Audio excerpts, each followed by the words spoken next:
Hello everyone, I'm at the Pennsylvania Lumber Museum in Ulysses Township, Potter County. I hope you like it. We'll talk to you later.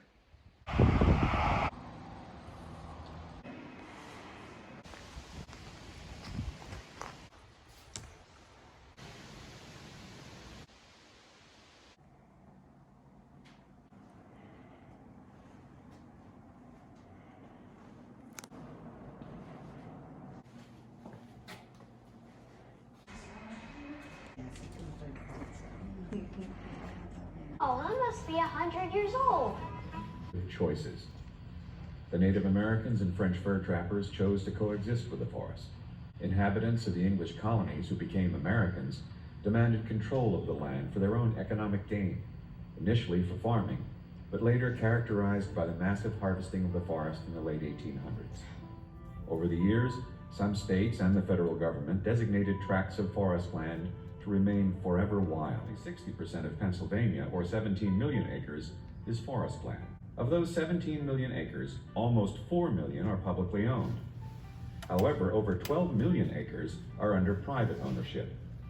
Perhaps you own some of that forest land, or maybe you know someone who does. One of the first industrial uses of the forest was to supply charcoal for the iron industry. Each iron furnace required the daily harvesting of up to an acre of hardwood trees to provide charcoal for the furnace.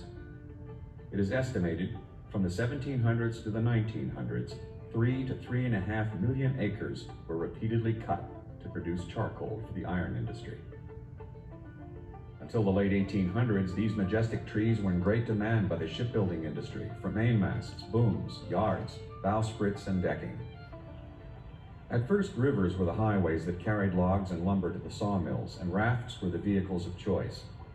During the mid to late 1800s, log booms and log driving came into use, and the rafting era gradually came to a close. The Williamsport boom could hold 300 million board feet of logs in any one year. It gave rise to over 30 sawmills that in turn supported dozens of woodworking shops. This made Williamsport one of the major lumber producing centers on the East Coast.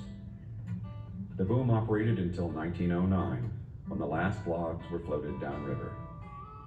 Loggers could now easily harvest trees from the mountain regions of Pennsylvania. Steam-powered log loaders developed during this time greatly accelerated removal of timber from the woods. Initially, hemlock was not logged for the lumber, but for its bark that was high in tannic acid used in processing leather. When other timber became scarce, hemlock achieved importance as a construction lumber.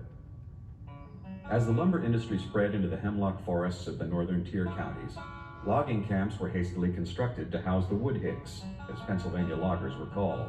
Key individuals emerged who championed forest conservation.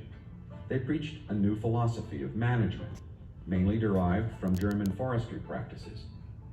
As early as 1792, prompted by harmful deforestation of their own countries, both Germany and France had developed effective guidelines and management plans for proper conservation of their forests. In 1895, Dr. Joseph Rothrock, an early forestry advocate, became Pennsylvania's first forestry commissioner. Rothrock is regarded as the father of forestry in Pennsylvania, later to become the U.S. Forest Service. He secured 200 million acres of forest lands that became the National Forest System. The first American trained in forestry, he established policies that still guide state and national foresters today. Founded in 1903 by Dr. Rothrock, the Pennsylvania State Forest Academy at Mount Alto in Franklin County trained the state's rangers and foresters, who had the monumental job of suppressing wildfires and reforesting the land. Camps completed over $126 million of improvements to parks and forests. With the exception of California, Pennsylvania had more CCC camps than any other state.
There's a lot here to see.